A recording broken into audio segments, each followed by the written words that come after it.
Right, I'll turn the mic on in 3. Right. Turn the mic on in 3, 2, 1.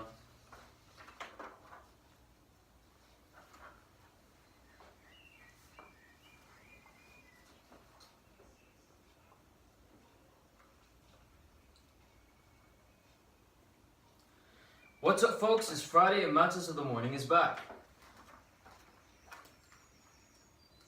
For today's show, we'll be diving into the facts, the figures, and the flying success that surrounds the biggest and most ambitious crossover event in film history. Any guesses on what I'm on about? Well, if you do, then head over to Twitter now and tweet at us with your predictions using the hashtag MOTM. That's short for Matters of the Morning. Or better yet, to get more info on the featured topics all throughout our show, head over to our Radio Wave website at www.radiowave.com/mattersofthemorning. Next up, we have George Arnold with the news, giving us information on the air ambulance landing on Trinity College for the first time ever, the warm weather coming in the next few days, and exclusive updates on Prince Harry and Meghan Markle's royal wedding. Last but definitely not the least, we have a special guest coming in to talk about Marvel's newest release and the Marvel Cinematic Universe as a whole. There's more to come after the news.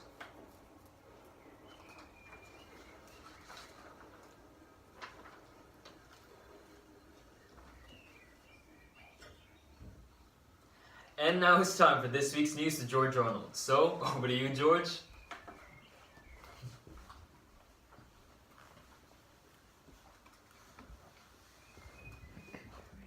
Thanks, Lance. I'm George Arnold, and these are the current news headlines. Air ambulance lands at Trinity College Great Court for the first time ever. After a man falls unconscious. The latest on the royal wedding, then your latest on the travel and weather. Good morning, it's 8 o'clock, now for the local news story. For the first time ever, the air ambulance that landed in the grounds of Trinity College Great Court.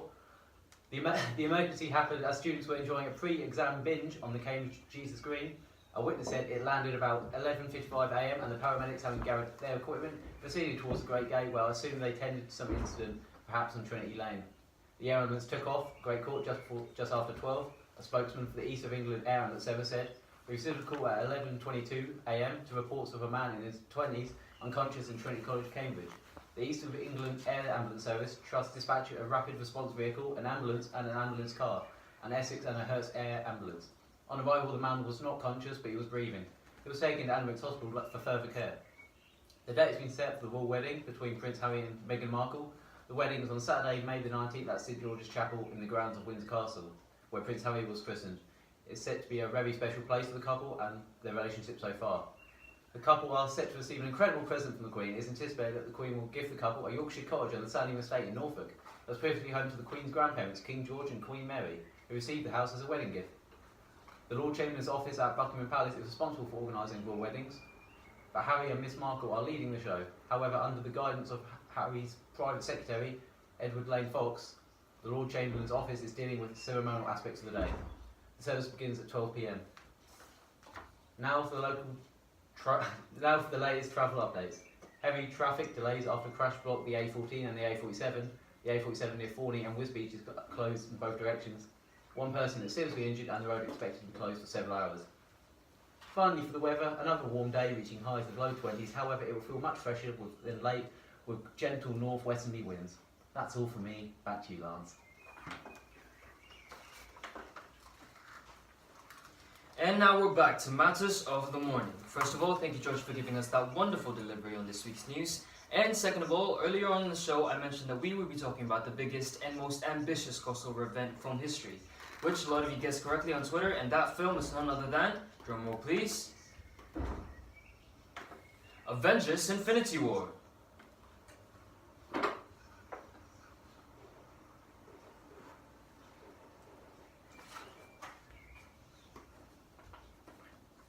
Thank you, Lance. I'm Rene Rock, and now it's time to talk about the new movie, Avengers: Infinity War.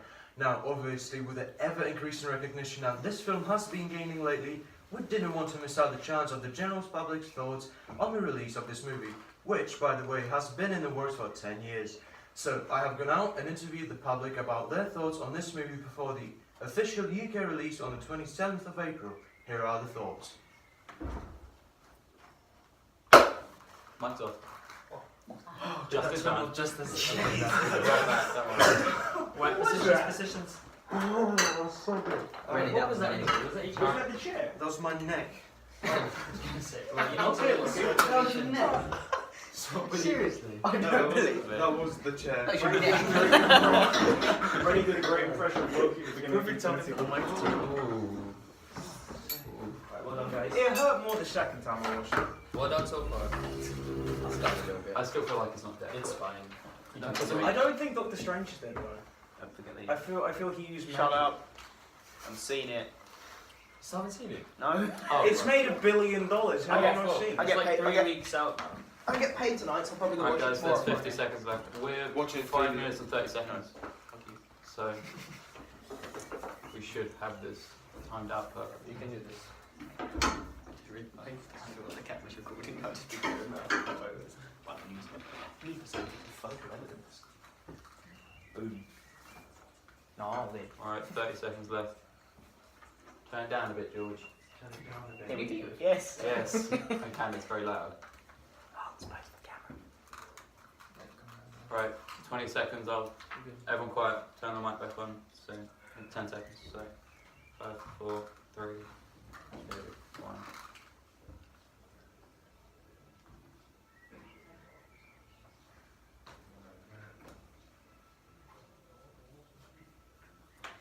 Thank you, Rennie, for that insightful look into the public's thoughts on Infinity War's release. Now, in the spirit of superheroes, we wanted to celebrate the Marvel Cinematic Universe's marvelous 10th year anniversary by bringing in a fellow Marvel geek. So, everyone please welcome Ethan Robinson.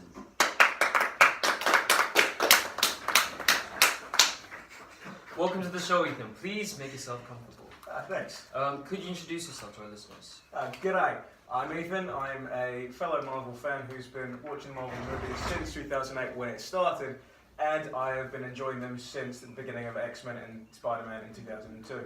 Okay, so obviously as a Marvel geek, you must have seen Infinity War right after its release. Is that true? Yes, I've seen it 3 times now. Well, unfortunately, we obviously can't talk about it because some people still haven't seen it, and we don't want any spoilers. However, in terms of the MCU as a whole, what can you say about their success?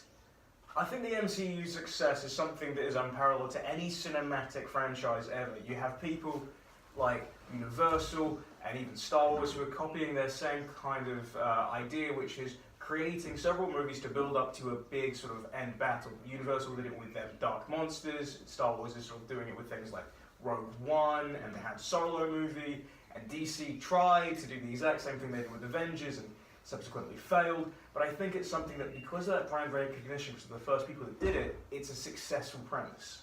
Now, what about Kevin Feige and the Marvel studio as a whole? Do you see them losing momentum anytime soon?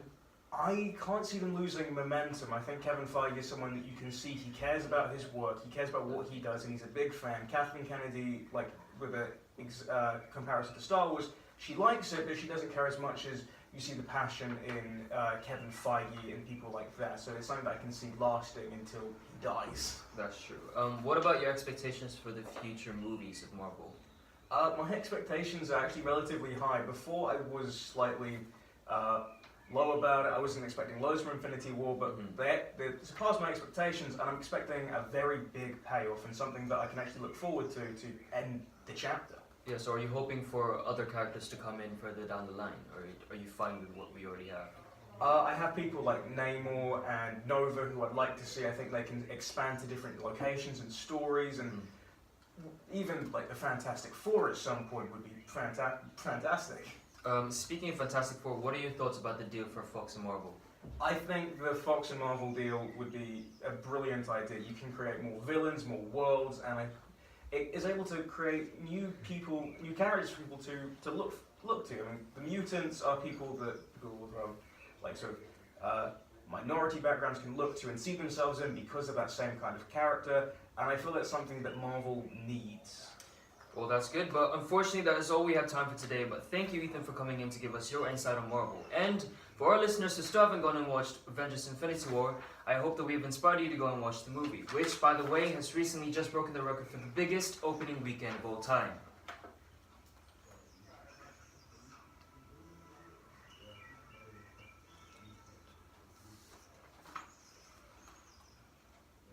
Now, for more information on that and more, Head over to our RadioWave website at www.radiowave.com/matters of the morning. In the meantime, make sure that you stay tuned because after the adverts, we'll be having plenty more songs to liven up your morning, from classic hits by Queen to brand new singles by Drake and Camila Cabello. Later on, we'll also be having special guests to talk to us about the upcoming Student Night event at the Grand Arcade and information on what stores will have amazing deals that you just can't afford to miss. But for now, this has been your host, Lance, and we'll be right back.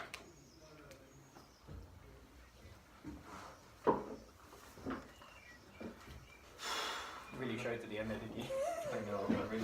I forgot the word minority. Why the fuck?